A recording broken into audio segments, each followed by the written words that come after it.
తప్పకుండా ప్రతి సంవత్సరం ఎక్కడా కూడా ప్రజలకు నష్టం జరగకుండా, ఇబ్బందులు పడకుండా క్రమం తప్పకుండా ఇచ్చిన ప్రభుత్వం ఏదైనా ఉంది అని అంటే అది దేశ చరిత్రలో ఒక వైఎస్ఆర్సీపీ ప్రభుత్వం మాత్రమే అని చెప్తాను.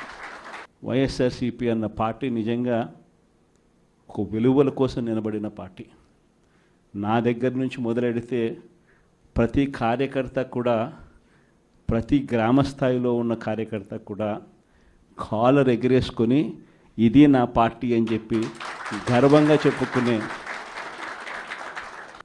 వాళ్ళకి ఏదైతే మనం చెప్పామో అది చేసి చూపించిన తర్వాతనే మనం ఓట్లు అడిగి గెలిచాము. కాబట్టి ప్రజల దగ్గర ఏ రోజు మన విలువ తగ్గల.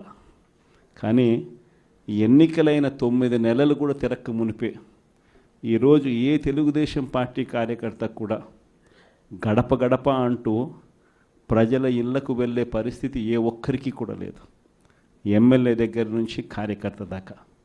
కారణం, ఏ గడపకు వెళ్ళినా కూడా వీళ్ళు ఎన్నికలకు ముందు ఇచ్చిన వీళ్ళ మేనిఫెస్టో సూపర్ 6లు, సూపర్ 7లు ప్రజలు వీళ్ళకి ఇలా చూపించి ఆ ఇంట్లో నుంచి ఒక చిన్న పిల్లాడు బయటకు వస్తాడు, నా 15,000 ఏమైంది అని అడుగుతాడు.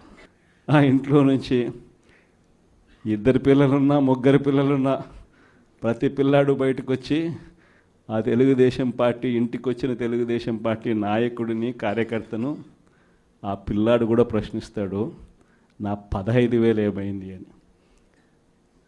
వీళ్ళింటికి పోయినప్పుడు ఆ పిల్లల తల్లులు ప్రశ్నిస్తారు, నా 18,000 ఏమైంది అని చెప్పి. 50 ఏళ్ళు నిండిన వాళ్ళు వచ్చి ప్రశ్నిస్తారు, నాకు 50 ఏళ్ళకే పెన్షన్ ఇస్తానన్నా నా 48,000 ఏమైంది అని చెప్పి. అదే ఇంట్లో 20 ఏళ్ళ పిల్లోడు, ఆ పిల్లాడు వచ్చి ప్రశ్నిస్తాడు, నాకు నెల 3,000 ఇస్తానన్నా 36,000 ఏమైంది, నా 36,000 ఏమైంది అని. అదే ఇంట్లో బహుశా విజయవాడలో కొంచెం రైతులు తక్కువేమో కానీ కొంచెం గ్రామీణ ప్రాంతాలకు పోతే రైతులు కూడా కండువా వేసుకొని వచ్చే ప్రతి రైతు కూడా నా 20,000 సంగతి ఏమైంది అని అడుగుతాడు. ఇలా ఏ ఇంటికి వెళ్ళినా కూడా తెలుగుదేశం పార్టీ నాయకులకు కానీ కార్యకర్తలకు కానీ ప్రజలకు సమాధానం చెప్పుకోలేని పరిస్థితుల్లో వాళ్ళు ఉన్నారు. ఎన్నికలప్పుడు ఏదైతే మాట చెప్పాడో ఆ రోజేమో మేము చెయ్యకపోతే మా కాలర్ పట్టుకోండి అని అన్నాడు. మరి ఈరోజు ప్రజలు కాలర్ పట్టుకుంటారేమో అని చెప్పి భయపడి రెడ్ బుక్ రాజ్యాంగం నడుపుతూ ఉన్నారు. ఈరోజు ఏమంటా ఉన్నారు, ఎన్నికలు అయిపోయిన 9 నెలల తర్వాత ఈరోజు ఏమంటా ఉన్నారు, సంపద సృష్టించడం ఎట్టనో నా చెవిలో చెప్తే నేను తెలుసుకుంటాను అంటున్నాను. వాస్తవాలు. ఇదే మాటలు ఎన్నికలకు ముందు నేను చెప్పా, చంద్రబాబు నాయుడు నమ్మడం అంటే చంద్రముఖిని నిద్ర లేపడమే అని. ఇదే మాటలు నేను ఎన్నికలప్పుడు చెప్పిన, చంద్రబాబు నాయుడు నమ్మడం అంటే పులి నోట్లో తలబెట్టడమే అని చెప్పి. ఇదే మాటలే నేను చెప్పా మేనిఫెస్టో ప్రజెంటేషన్ చేసేటప్పుడు. ఇక్కడ ఇలా నిల్చుని ఇలా మేనిఫెస్టోని ఇలా చూపించా, మన మేనిఫెస్టోని ఇలా చూపిస్తూ వాళ్ళు చెప్పిన మేనిఫెస్టో హామీలను కూడా ఇలానే చూపిస్తూ చెప్పా. ఇది సాధ్యమయ్యేటివి కాదయ్యా చంద్రబాబు నాయుడు చెప్పేటివి, రాష్ట్రానికి సంబంధించిన బడ్జెట్ ఇది, మనం చేస్తూ ఉన్న బటన్లు నొక్కే కార్యక్రమం ఇది, దీనికే ఇంత డబ్బు ఖర్చు అవుతుంది. మరి చంద్రబాబు నాయుడు ఏమో 1,72,000 కోట్లు సంవత్సరానికి అయ్యే ప్రతిపాదనలు ఆయన చెప్తా ఉన్నాడు. సూపర్ 6లు మోసము, సూపర్ 7లు మోసము అని చెప్పి చెబుతూ మనమేం చేయగలుగుతాము అన్నది కూడా ప్రజలకు అర్థమయ్యేట్టుగా కూడా మేనిఫెస్టో సందర్భంగా కూడా చెప్పడం జరిగింది.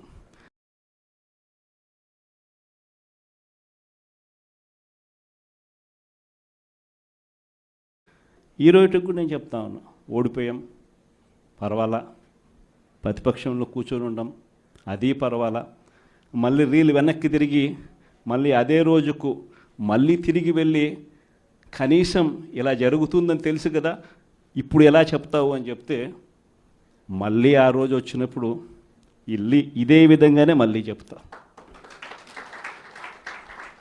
ఎందుకనంటే రాజకీయాలలో విలువలు, విశ్వసనీయత అన్న పదానికి అర్థం అది. ఎన్నికలు ఎప్పుడొచ్చినా కూడా అదే విలువలు, అదే విశ్వసనీయత అన్న ఒకే ఒక్క పదం మీద మళ్ళీ వైఎస్ఆర్సీపీ మళ్ళీ అఖండ మెజారిటీతో మళ్ళీ గవర్నమెంట్. కానీ ఈసారి ఫామ్ చేసినప్పుడు మాత్రం ప్రజలకు చంద్రబాబు నాయుడు నైజం పూర్తిగా అర్థమైపోతుంది. కాబట్టి మనల్ని మళ్ళీ 30 ఏళ్ళు అక్కడే కూర్చోబెట్టే విధంగా కూడా ప్రజలు ఖచ్చితంగా అడుగులు వేస్తారన్న నమ్మకం నాకుంది. ఎందుకంటే ఈరోజు ఒకవైపున ఇచ్చిన హామీలన్నీ కూడా పక్కకి వెళ్ళిపోవడం అన్నది ఒక ఆస్పెక్ట్ అయితే, రెండో ఆస్పెక్ట్ ఏమిటి అని అంటే ప్రతి వ్యవస్థ నిర్వీర్యం అయిపోయింది. కేవలం చంద్రబాబు నాయుడు గారి ప్రభుత్వం రాక మునుపు మన ప్రభుత్వం ఉన్నది. మళ్ళీ మన ప్రభుత్వంలో ఎలా ప్రతిదీ కూడా ఎలా పగడ్బందీగా ఎలా జరిగింది, చంద్రబాబు నాయుడు ఎందుకు చేయలేకపోతున్నాడు, ఈ చర్చ ప్రతి ఇంట్లోనూ కూడా జరుగుతూ ఉంది. ప్రతి పథకము కూడా ట్రాన్స్పరెంట్గా, పారదర్శకంగా ప్రతి ఇంటికి చేర్చే పరిస్థితి నుంచి ఈరోజు అన్ని కొలాప్స్. కేవలం 9 నెలలు. ఒకవైపున వ్యవస్థలన్నీ కొలాప్స్, మరోవైపున ఏది చూసినా స్కామే. ఏ గ్రామంలో చూసినా బెల్ట్ షాపులు. ఎమ్మెల్యే దగ్గరుండి ఆక్షన్ పాడిస్తూ ఉన్నాడు. 2 లక్షల 3 లక్షల నీ ఇష్టం. ఆ 2 లక్షలు కట్టడానికి పోలీసులు సపోర్ట్ చేస్తారు, దగ్గరుండి మద్యం అమ్మేట్టుగా. ఎంఆర్పి రేటుకు వాళ్ళు కొనుక్కుంటారు, ఎంఆర్పి రేటు ప్లస్ ఇలా ప్రాఫిట్ వేసుకొని వాళ్ళు అమ్ముతారు. ఏ గ్రామంలో చూసినా కూడా, ఏ బంకులో కూడా ఈరోజు మద్యమే కనిపిస్తూ ఉంది. మొట్టమొదటిసారిగా గవర్నమెంట్ నడుపుతా ఉన్న మద్యం షాపులను తీసేసి ప్రైవేట్ వాళ్ళని తీసుకొచ్చేసినారు. ఇసుక ఎక్కడ పడితే అక్కడ డబల్ ద రేటుకి అమ్ముతూ ఉన్నారు. ప్రతి నియోజకవర్గంలోని పేకాట క్లబ్బులు ఎక్కడ పడితే అక్కడ కనిపిస్తూ ఉన్నాయి. ప్రతి నియోజకవర్గంలో ఏ పని జరగాలన్నా కూడా, ఫ్యాక్టరీ నడపాలన్నా